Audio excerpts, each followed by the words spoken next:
제가 읽고 여러분들께서 읽으심으로 나누어 읽겠습니다. 제가 먼저 읽겠습니다. 그날 저물 때 제자들에게 이르시되 우리가 저편으로 가자 하시니 그들이 떠나 예수를 배에 계신 그대로 모시고 가며 다른 배들도 함께 하더니 큰 광풍이 일어나며 물결이 배에 부딪혀 들어와 배에 가득하게 되었더라. 예수께서는 고물에서 베개를 베고 주무시더니 제자들이 깨우며 이르되 선생님이여 우리가 죽게 된 것을 돌보지 아니하시나이까 하니 예수께서 깨어 바람을 꾸짖으시며 바다더러 이르시되 잠잠하라 고요하라 하시니 바람이 그치고 아주 잔잔하여지더라. 이에 제자들에게 이르시되 어찌하여 이렇게 무서워하느냐 너희가 어찌 믿음이 없느냐 하시니 다 같이 읽겠습니다. 그들이 심히 두려워하여 서로 말하되 그가 누구이기에 바람과 바다도 순종하는가 하였더라. 아멘. 우리가 어렸을 때 읽은 동화책 중에 보면은 마크 트웨인이라는 작가가 쓴 톰 소여의 모험이라는 책이 있습니다. 근데 이 책에 보면은 한 가지 재밌는 장면이 있는데 그게 뭐냐면은 우리가 잘 아는 대로 이 톰 소여는 굉장한 말썽꾸러기죠. 그래서 어느 날 말썽을 크게 벌려가지고 말썽을 크게 쳐서 그 이모가 그 벌을 줍니다. 그 벌을 주는 내용이 뭐냐면은 집에 길거리에 있는 큰 담벼락이 있는데 그 담벼락을 갖다 하얀색 페인트로 칠하게끔 그렇게 벌을 주죠. 더운 여름날, 그것도 쉬는 날, 남들은 다 놀고 있는데 자기 친구들은 다 놀러 가고 있는데 혼자 더운 여름날 땀을 뻘뻘 흘리면서 담벼락을 칠해야 되니까 얼마나 힘들고 마음이 우울하겠습니까? 그래서 이렇게 담벼락을 칠하고 있는데 이 톰 소여가 꾀를 하나 내요. 그 꾀가 뭐냐면은 그냥 칠을 하는 게 아니라 마치 벽화를 그리는 것처럼 흰 페인트로 거기다가 막 하면서 점점점 찍기도 하고 걷다가 그림을 그리기도 하고 그러면서 굉장히 화가가 뭐에 열중하듯이 그렇게 페인트 칠을 하는 거예요. 그러니까 친구들이 지나가다가 그 모습을 발견합니다. 그래서 이 친구들도 역시 말썽꾸러기들이죠. 그래서 친구들이 막 놀리는 거예요. 톰, 우리는 바다에 그 물가에 헤엄치러 가는데 너는 땀을 뻘뻘 흘리면서 이거를 칠하게 됐구나. 그러면서 막 놀리고 있는 거예요. 그런데 톰 소여가 못 들은 척하고 계속 한 땀 한 땀 칠하고 있는 거예요. 그러니까 친구들이 옆에서 톰을 놀리려고 더 큰 목소리로 톰, 우리는 바닷가에 가서 물가에 가서 헤엄치는데 너는 여기서 재미없게 담벼락에 그림만 그리고 있겠구나 라고 얘기를 하니까 그때 톰 소여가 깜짝 놀란 듯이 친구들을 쳐다보면서 이렇게 얘기합니다. 쉿, 조용! 지금 내가 대단한 걸 하고 있으니까 너희들은 조용히 있어. 집중력이 깨지면 안 된단 말이야. 막 그렇게 얘기를 해요. 그러니까 친구들이 옆에서 그걸 갖다 쳐다봐요. 그게 도대체 뭔데? 라고 얘기를 하니까 이거는 굉장히 중요한 거야. 그러면서 우리 이모가 다른 사람이 하면 안 되고 나만 해야 된다고 그랬어. 그래서 우리 누나도 동생도 이걸 되게 하고 싶었는데 그들은 아무도 못하고 나만 하는 거야. 그러면서 이 붓을 들어가지고 진짜 한 땀 한 땀 막 이렇게 예술가처럼 걷다가 막 페인트 칠을 하는 거예요. 그러니까 친구들이 옆에 있다가 이렇게 얘기를 합니다. 우리도 한 번만 하게 해줘. 그랬더니 톰이 안 돼. 우리 이모한테 걸리면 혼나. 이거는 나만 할 수 있는 거야. 그러면서 그걸 갖다 막 칠해요. 그때 친구 중에 하나가 급기야 자기 주머니에서 사과를 하나 꺼내가지고 톰한테 주면서 톰, 내가 너에게 이 사과를 줄 테니까 제발 나에게 페인트를 칠하게 해줘. 그러니까 그때서 톰이 너무 괴로워하면서 우정을냐 예술이냐 막 이러다가 결국 자기 친구한테 페인트 붓을 맡깁니다. 그때 얘가 막 그걸 갖다 신나게 칠하는 거예요. 그래서 얘가 지쳐갈 때쯤에 다른 친구 하나가 또 와요. 그래가지고 걔한테 또 톰이 비슷한 행위를 해가지고 이번엔 장난감을 받은 다음에 칠하게 한 중입니다. 그리고 또 걔가 또 막 칠하고 있으니까 또 톰이 또 비슷한 행위를 해가지고 어떤 애한테 야구공을 받아낸 다음에 그걸 또 칠하게 해줘요. 그래서 하루 종일 칠을 했는데 친구들 10명이 와가지고 톰한테 물건을 갖다 바치고 칠을 하게 가는 그런 일이 그 토머스 소여의 모험이라는 책에 보면은 한 챕터가 나옵니다. 근데 제가 그 에피소드를 보면서 굉장히 중요한 사실을 하나 깨달았는데 그게 뭐냐면 두 가지를 깨달았어요. 그게 뭐냐면 톰 소여의 잔머리가 기가 막히다. 어떻게 저런 잔머리를 쓸 수 있는가? 얘는 잘 자라야지 잘못 자라면 진짜 사기꾼 되겠다라는 그러한 생각을 했어요. 그리고 또 하나 생각한 건 뭐냐면 이런 생각이 들었습니다. 사람이 자기의 것을 소중하게 여길 때 다른 사람도 그것을 소중하게 생각한다는 겁니다. 여러분, 이 페인트 칠하는 게 아무것도 아니에요. 어떻게 보면 고된 일이고 힘든 일이죠.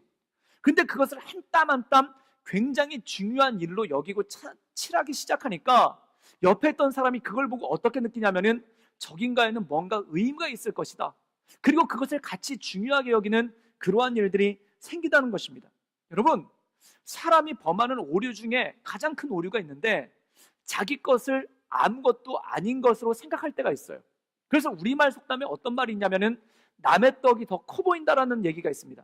똑같은 사이즈의 떡을 애들한테 줬는데 이것을 먹고 있던 애가 옆에 떡을 보면은 자기 떡보다 더 커 보이는 거예요. 여러분, 이건 뭘까요? 사람은 내가 가지고 있는 건 되게 평범해 보여요. 그런데 남이 가지고 있는 건 굉장히 특별해 보이는 그러한 눈이 있거든요.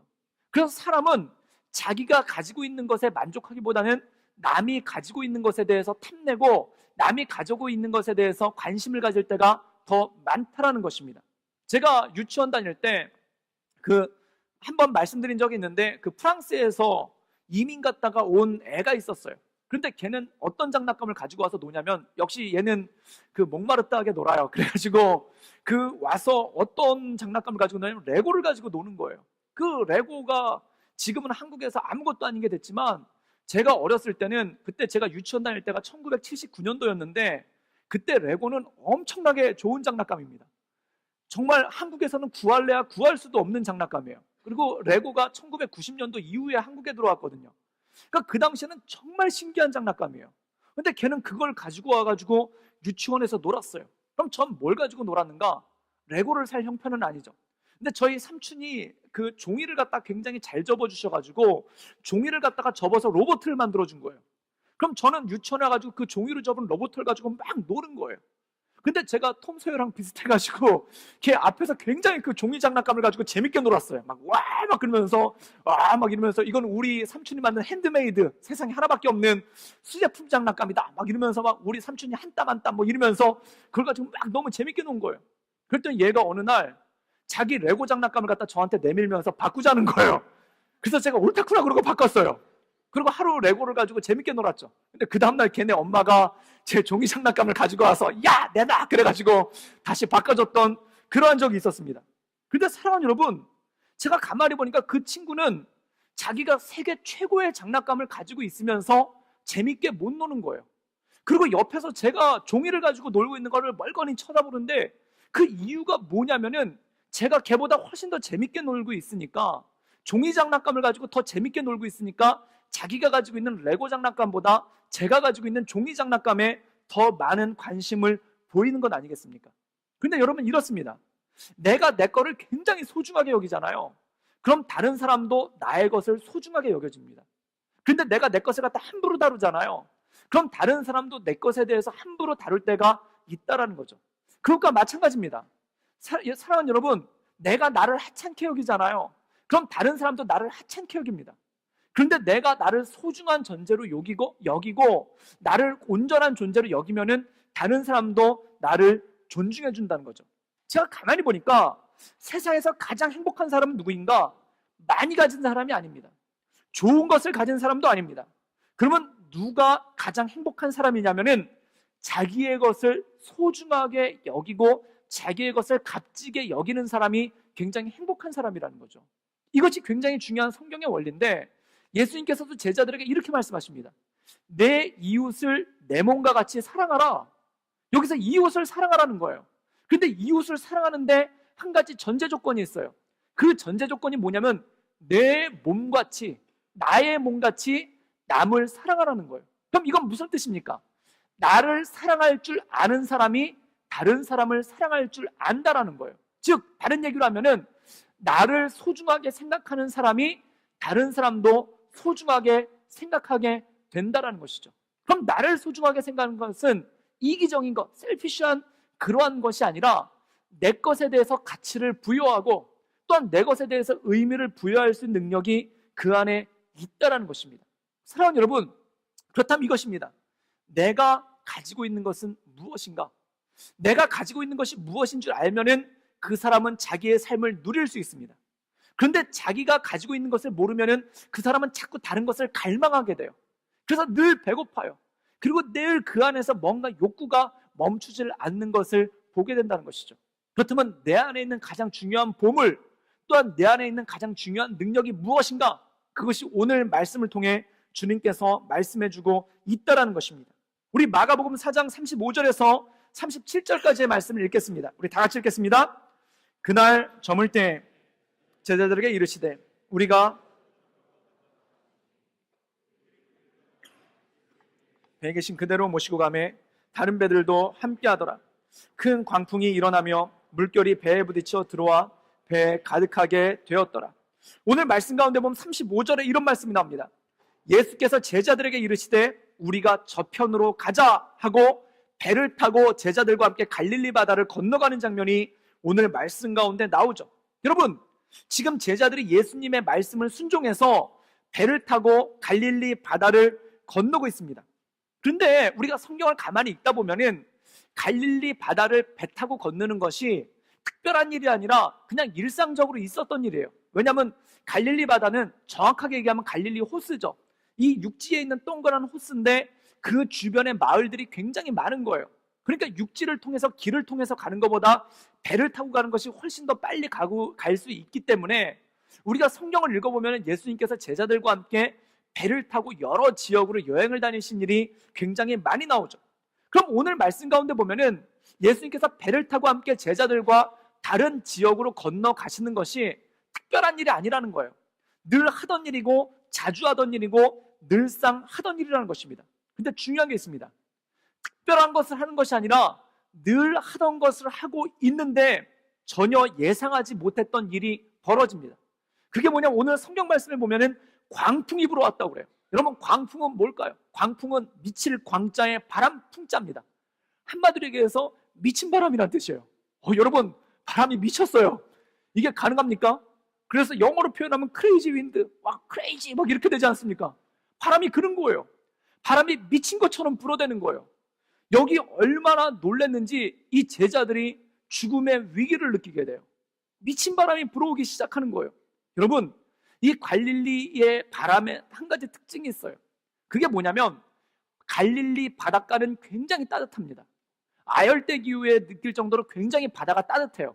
그런데 이 갈릴리 바다 위쪽에 산이 하나 있는데 헤르몬 산이라는 산이 있어요. 그 헤르몬 산은 산꼭대기에 만년설이 있습니다. 눈이 있어요. 그래서 이 중동 지역에 이스라엘에 가서 스키 타고 왔다는 분이 있는데 이 분들이 이 헤르몬 산에 가서 스키를 타고 온 거예요. 그런데 거기는 찬바람이 불어와요. 그런데 어느 날 산꼭대기에 있던 이 차가운 공기가 갈릴리 바다로 내려올 때가 있어요. 그러면 뜨거운 공기와 찬 공기가 만나면서 광풍이 불기 시작한다는 거예요. 그런데 이 광풍은 예고도 없이 어떤 징조도 없이 갑자기 나온다는 겁니다. 사랑하는 여러분, 그때 이 광풍으로 인해서 제자들이 큰 어려움에 빠졌다는 거죠. 여러분, 큰 광풍은 이렇습니다. 별다른 전조현상 없이 갑자기 들이친다는 거예요. 늘 똑같이 살고 있었는데, 늘 똑같이 행하고 있었는데 어느 날 갑자기 들이친다는 거예요. 제가 한 번은 올해 들어서 깜짝 놀랐습니다. 그게 뭐냐면은 작년이죠. 아마 보신 분들은 보실 텐데 제가 갑자기 목발을 짚고 설교를 한 적이 있어요. 그게 뭐냐면은 요게 다리의 근육 몇 가닥이 끊어졌어요. 그래가지고 그게 파열이 돼가지고 걸을 수가 없어가지고 그래가지고 그 지팡이를 짚고 다녔었는데, 그런데 제가 무슨 막 운동을 격렬하게 하다가 축구를 하다가 막 채워가지고 한 거냐? 아니에요. 제가 무슨 에베레스트에 암벽 등반을 하다가 다리 이래가지고 된 거냐? 아니에요. 그냥 평상시처럼 걸어가고 있었어요. 평상시처럼 이렇게 걸어가고 있었는데 갑자기 다리가 툭 하는 소리가 나는 거예요. 그때 저희 담임 목사님이랑 같이 있었는데 담임 목사님이 제가 하더니 저는 처음에 담임 목사님 저를 발로 찬 줄 알았어요. 뭐가 와서 툭 부딪히는 느낌이 나서 이랬어요. 그랬더니 담임 목사님이 그러시는 거예요. 돌이 와서 맞은 것 같지? 그래서 네, 그렇게 얘기를 했대요. 어떻게 하셨어요? 제가 이 얘기를 어떤 청년에게 했더니 목사님이 돌 던진 거 아니냐고 이렇게 오해를 하는 분이 있더라고요. 그러더니 딱 얘기를 하시기를 전치 4주 그러면서 그 자리에서 진단을 하시더라고요. 그런데 진짜 다리가 붓기 시작하고 이 종아리가 오그라들기 시작하는데 안 펴지는 거예요. 그래서 물리치료를 갖다가 거의 한 달 이상 받고 다리가 펴진 거예요. 근데 제가 집에 와가지고 너무 황당한 거예요. 그 황당한 이유가 뭐냐면은 내가 무슨 격렬한 운동을 하다가 끊어졌으면은 그런가 보다 하는데 진짜 아무렇지도 않게 걷고 있다가 갑자기 툭 끊어지니까 이게 힘들어지는 거예요. 그랬더니 어떤 분에게 그 말씀을 드렸더니 목사님, 그건 아닙니다. 어느 날 걷고 있다가 뒷목 잡으면 가는 겁니다. 이렇게 얘기를 하시더라고요. 그래서 자기 아는 친구분은 그냥 걷고 있다가 갑자기 뒷목 한번 잡고 중풍이 와가지고 반신불수가 됐다는 거예요. 그리고 자기가 아는 분은 아침에 같이 조깅하고 있다가 가슴을 잡고 한번 하더니 심장마비로 죽었다는 거예요. 여러분, 제가 그 얘기를 듣고 깜짝 놀랐어요. 사람이요, 진짜 가려면 훅 가요. 우리가 왜 훅 간다는 표현 쓰지 않습니까? 진짜 사람이 가려면은 서서히 가는 게 아니라 훅 가는 거예요. 평상시와 똑같이 아무렇지도 않게 가고 있는데, 아무렇지도 살고 있는데 갑자기 광풍이 확 불어오는 거예요. 황당하죠. 건강에 그런 광풍이 불러올 때가 있어요. 저는 전에 22살 때 집에서 1월 달에 낮잠을 자고 있었어요. 집에서 낮잠을 자고 있는데 전화가 오는 거예요. 그래가지고 누가 전화를 걸었지? 그리고 전화를 받았더니 이종훈 씨 계시냐는 굉장히 아름다운 자매의 목소리가 막 또랑또랑하게 오는 거예요. 그래서 이종훈 씨 여기 계시다고 그러면서 막 농담도 했어요. 근데 그분이 이런 얘기를 하는 거예요. 너무나 고운 목소리로 이종훈 씨 다음 달 2월 9일 군대 입대하게 되셨습니다. 이러는 거예요. 광풍이 불어오는 거예요. 진짜 하면서 자다가 벌떡 깼어요. 달력을 봤더니 20일도 안 남았어요. 광풍이 불어오는 거예요. 여러분 이거 얼마나 황당합니까? 또 이럴 때가 있어요. 이건 제 경우는 아닌데 건강검진을 그냥 1년에 한 번씩 레귤러하게 받는 건강검진을 받고 집에 왔는데 며칠 있다 병원에서 전화가 와요. 당신 위장에 혹이 있는데 조직검사를 해봐야 되니까 오라고. 광풍이 부는 거예요. 힘든 거예요. 어느 날 전화가 왔는데 이런 전화가 왔어요. 당신 크레딧 카드에서 2만 불이 결제가 됐는데 한번 은행에 방문해달라고 그래요. 그럼 광풍이 부는 거예요. 또 이럴 때가 있어요. 여자친구한테서 문자가 왔어요. 우리 이제 그만 만나. 그리고 문자가 왔어요. 멀쩡하다 광풍이 부는 거예요. 이거 얼마나 황당합니까? 또 어느 날 여자분인데 친구한테서, 자기 여자친구한테서 이런 전화가 왔어요. 그리고 전화 내용이 뭐냐면 네 남자친구 어제 시티에서 다른 여자랑 팔짱 끼고 가더라. 뭐 이런 전화가 와요. 그럼 이거 광풍이 부는 거예요. 여러분 어느 날 회사 잘 다니고 있는데 부장님이 매니저가 굉장히 상냥한 얼굴을 하고 와가지고 이제 내일부터 안 나와도 돼 막 이러면서 얘기를 해요. 이러면 광풍이 불기 시작하는 거 아니겠습니까? 여러분 마음에 어느 날 갑자기 전화 한 통으로, 어느 날 누군가가 들려준 얘기로 마음이 턱 막히는 것 같은 그런 광풍이 불어올 때가 있다라는 겁니다. 여러분 예고하고 찾아오는 바람이 아니에요. 어느 날 갑자기 아침에 멀쩡하게 나갔는데 갑자기 무슨 일이 생기는 거예요. 전혀 예상치도 못했던 일이 광풍처럼 확 다가오는 거예요. 그때 어떤 일이 생깁니까? 마음이 답답해지죠. 마음이 답답해지고 안에 뭐가 돌덩어리가 하나 들어있는 것 같고, 그리고 자기도 모르게 한숨이 나와요. 그리고 몸이 공중에 뜬 것 같고 정신이 어디 빠져버린 것 같은 그러한 생각이 들어서 집중하지 못하는 그러한 일이 있죠. 이게 광풍이라는 겁니다. 미친 바람이라는 겁니다. 전혀 예상하지 못했는데 내 혼을 빼놓는 것 같은 그러한 일들이 삶 가운데 생긴다는 거예요. 그런데 이 광풍을 만난 사람들이 어떤 사람들인가? 베드로, 요한, 야고보, 안드레 이런 제자들이에요. 이 사람들은 어떤 사람들이냐면은 갈릴리 바다에서 고기를 낚던 갈릴리 바다에 익숙한 어부들이었어요. 전문가들이었어요. 그런데 이 광풍 앞에서는 속수무책이라는 것입니다. 여러분 바다를 알 만큼 안다고 해도 광풍은 무서운 거예요. 또 이런 것이 있습니다. 인생을 살 만큼 살았다고 해도 광풍은 무서운 겁니다.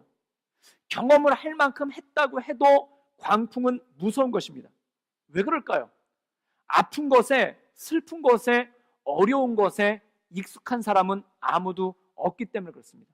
여러분 내가 옛날에 고난을 많이 당해봐서 이까지 고난은 문제없어 그럴 사람 아무도 없어요. 지금 고난은 누구에게나 다 힘들어요. 아무리 학교를 시험 봐서 많이 떨어져 봤어도 또 떨어지잖아요. 그럼 뭐 내 인생 그렇지 이럴 사람 없어요. 거기서 힘들어지는 거예요. 연애만 하면 맨날 채였어요. 연애만 하면 맨날 우리 그만 만나 이 문자를 수도 없이 받았어요. 그거 15번 받았다고 해서 16번째 받았을 때 나는 괜찮아 경험 많아 이럴 사람 없어요. 가슴이 무너지는 것 같은 거예요. 속상한 거예요. 가슴이 철렁한 거예요. 여러분 우리 인생 가운데 살다 보면은 정말 이 가슴이 철렁한 일들이, 우리의 삶을 흔들어 버릴 일들이 없는가? 반드시 있다라는 거예요. 그럼 이런 질문을 하고 싶습니다. 예수님 믿는 사람에게도 광풍은 있는가? 예수님 믿는 사람에게도 이렇게 갑작스러운 일이 생길 수가 있는가? 성경에 보면은 그렇다, 있다라고 얘기합니다. 그때 성경을 덮고 싶은 분들이 나와요. 그럼 예수 왜 믿어요? 예수 믿으면 복 받는다며 그걸 왜 믿어요? 그러면서 성경을 덮는 분들이 있어요. 그런데 중요한 것이 있습니다. 예수님을 믿는 우리에게도 광풍이 올 때가 있어요. 그런데 여기서 우리에게 주시는 메시지가 중요하다는 것입니다. 다시 한번 말씀드립니다. 주님을 믿어도, 예수님을 믿어도, 교회 열심히 다녀도 고난이 올 수 있습니다. 그러면 사람이 거기서 조금 혼란스러워져요. 이런 거예요. 오늘 교회를 가야 되는데 교회를 안 가고 다른 데 놀러 갔어요. 그리고 막 운전을 하다가 차가 펑크가 났어요. 그럼 마음 가운데 어떤 생각이 드냐면은, 내가 주님을 배신하고 교회를 안 가고 다른 데 놀러 갔더니 펑크가 났구나, 이러면서 마음 가운데 회개가 들어요. 이건 괜찮아요. 근데 교회를 가고 있는데 펑크가 났어요. 그때 이런 생각이 들어요. 주님이 내가 오는 걸 원하지 않으시나? 막 다른 약속을 다 취소를 하고, 정말 중요한 약속 다 캔슬하고, 그리고 교회 예배 드리러 가고 있는데 차가 펑크가 났어요. 그러면 마음 가운데 황당한 거예요. 왜 이런 생각이, 왜 이런 일이 생기지? 왜 주님의 뜻대로 살려고 하는데, 주님에게 순종하려고 하는데 왜 이런 일이 생기지? 이런 마음이 와요. 여러분, 또 어떤 분은 이런 간증을 하세요.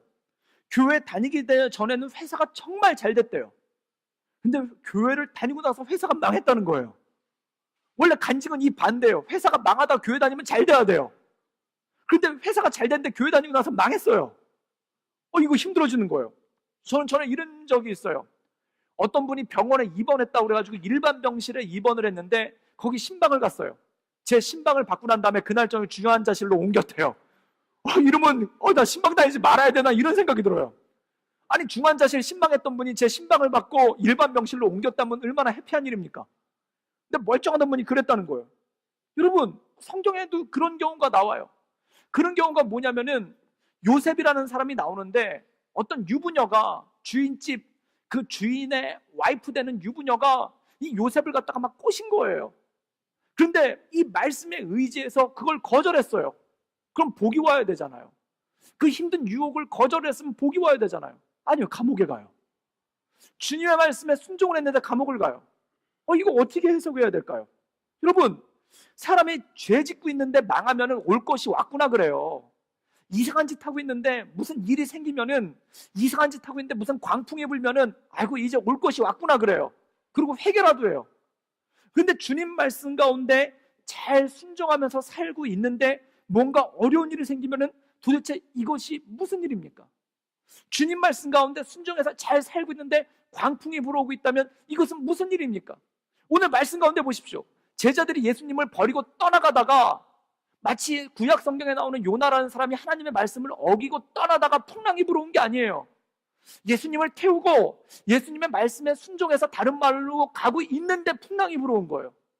이걸 어떻게 해석해야 될까요? 우리 마가복음 4장 38절에서 39절까지의 말씀을 읽겠습니다. 우리 다 같이 읽겠습니다. 시작. 예수께서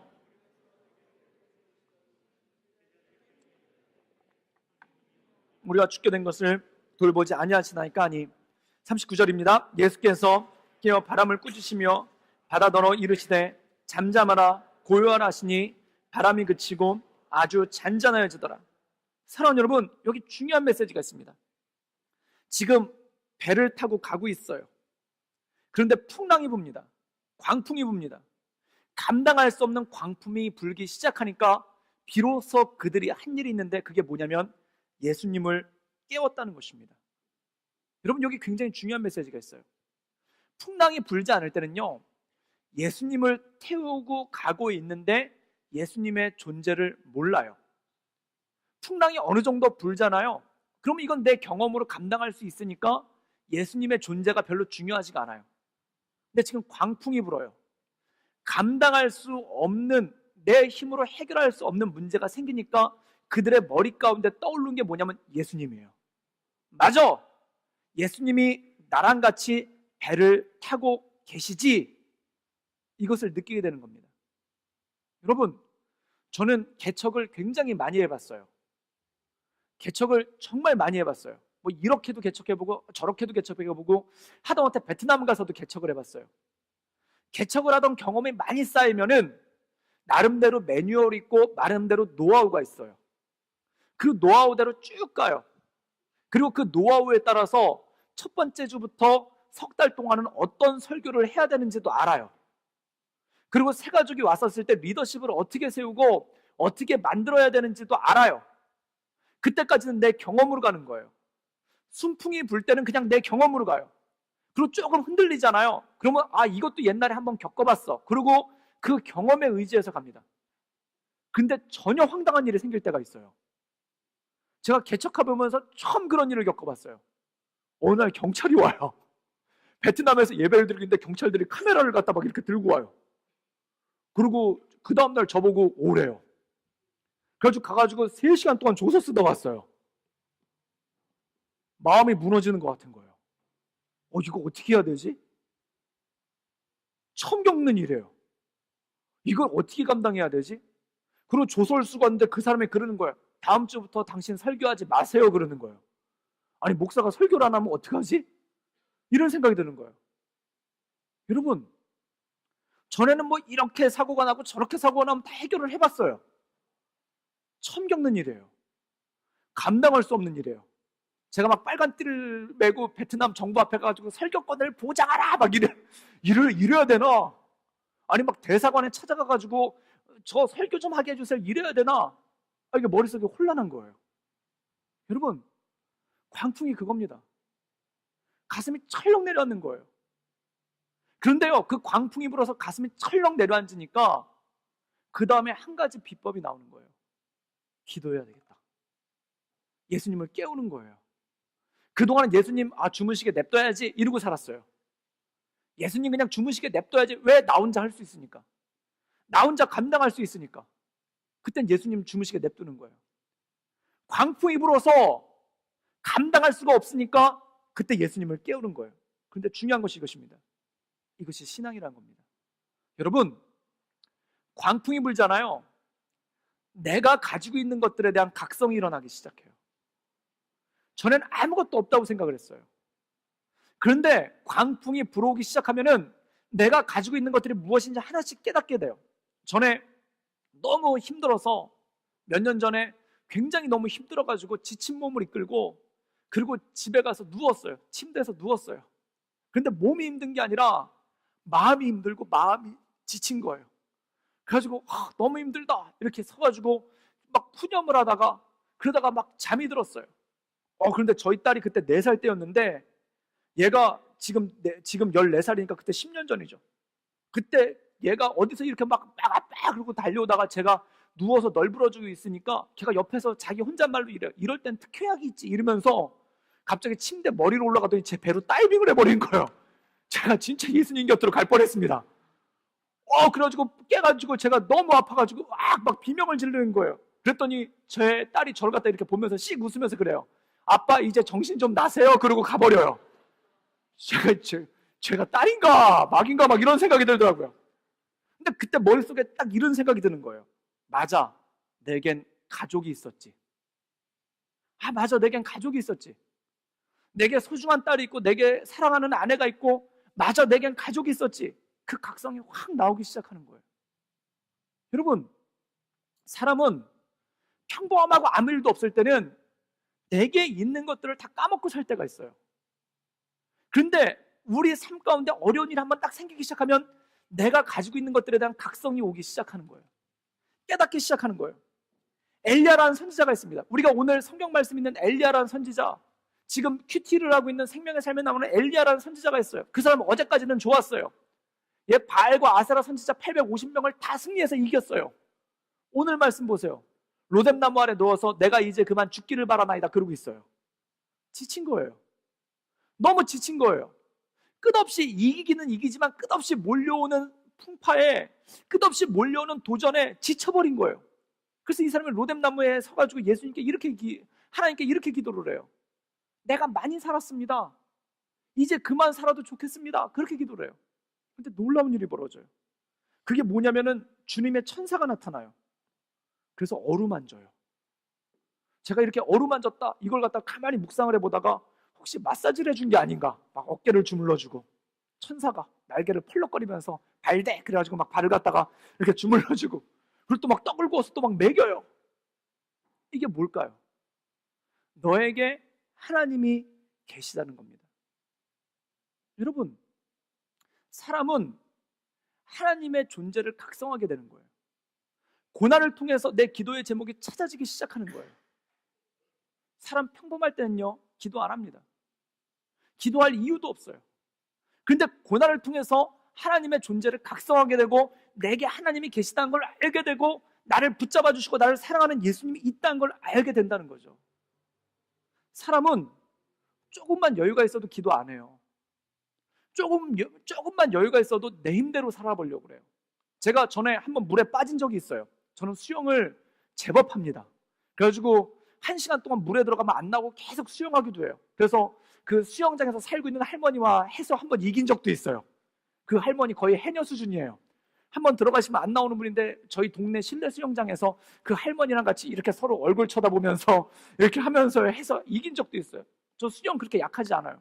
그런데 어느 날 그것만 믿고 계곡에서 수영을 하다가 급류에 한번 쓸린 적이 있어요. 그래가지고 이렇게 바닥을 댔는데 땅에 바닥이 안 닿는 거예요. 그래가지고 발가락을 갖다 이렇게 세우니까 거기 돌 하나가 걸려요. 그래서 그 돌 하나를 갖다 이렇게 지탱을 해가지고 이렇게 해서 목막 동동동동동 이렇게 떠 있는 거예요. 그런데요, 그렇게 되니까 사람 살려 이거 안 해요. 가만히 입만 내밀고 동동동동동 떠 있어요. 그리고 이렇게 가만히 있는데 그 돌 하나만 지쳐가지고 이걸 어떻게 나가나 이렇게 동동동동 하고 떠 있는데, 어떤 애가 이렇게 막 헤엄을 치고 이렇게 그 배를 타고 고등학생 하나가 막 오는 거예요. 그러더니 걔가 저를 보더니 구해줘요? 그래요. 그래서 제가 구해줘요. 그래가지고 걔가 저를 갖다 이렇게 끄집어내가지고 나온 적이 있어요. 근데 여러분, 물속에 빠져가지고 발가락 하나로만 지탱하고 있어도 사람 살려 이거 안 해요. 왜 안 할까요? 모양 빠지니까. 없어 보이니까 그거 안 해요. 발가락 하나만 지탱할 수 있어도 절대 기도 안 해요. 사람이 그래요. 그런데 언제 비명을 지르는가? 그거조차도 지탱할 수 없을 때, 그거조차도 디딜 수 없을 때, 그때 비명이 나오는 거예요. 살려주십시오! 비명이 나오는 거예요. 이게 기도라는 겁니다.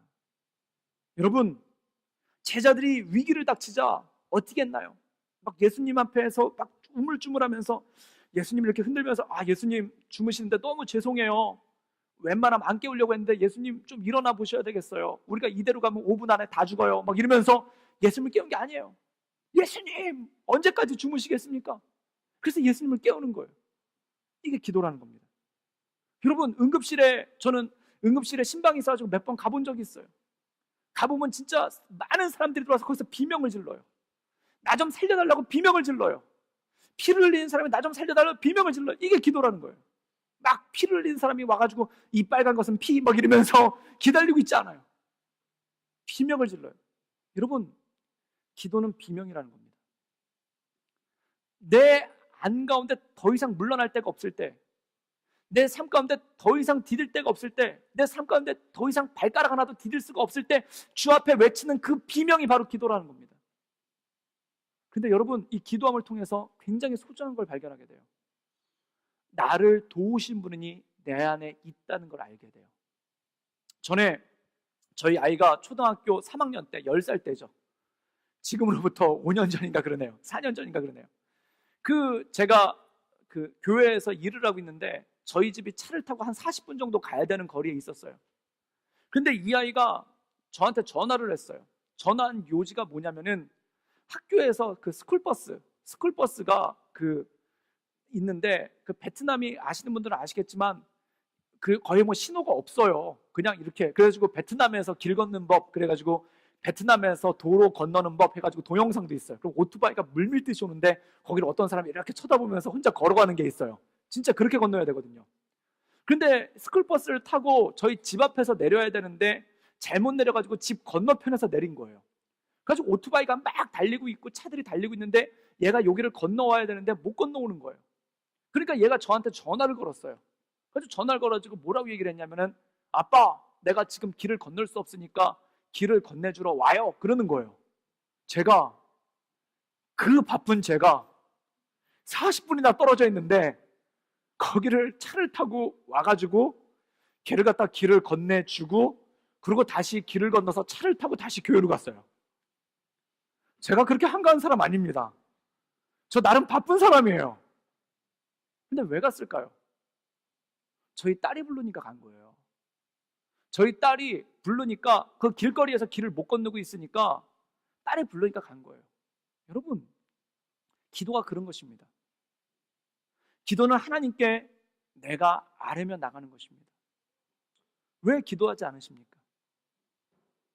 왜 그 철렁한 가슴을 안고 그냥 끙끙 앓면서 사십니까? 왜 그 철렁한 가슴을 안고 왜 끙끙 앓면서 왜 어쩔 줄 몰라면서 그렇게 탄식만 하고 계십니까? 여러분, 우리에겐 주님이 계신데, 우리에겐 예수님이 계신데, 우리에겐 나를 사랑하시고 나를 붙잡아 주신 예수님이 계신데 왜 기도하지 않으십니까? 그 광풍이 불어올 때 나는 예수님이 계시다는 걸 깨닫는 거예요. 그래서 주님은 이렇게 말씀하십니다. 너는 내게 부르짖으라. 내가 내게 응답하겠고 내가 알지 못하는 크고 놀라운 비밀을 내게 보일 것이다. 이것이 주님의 말씀입니다. 여러분, 기도는 능력입니다. 기도는 성도가 가지고 있는 무기입니다.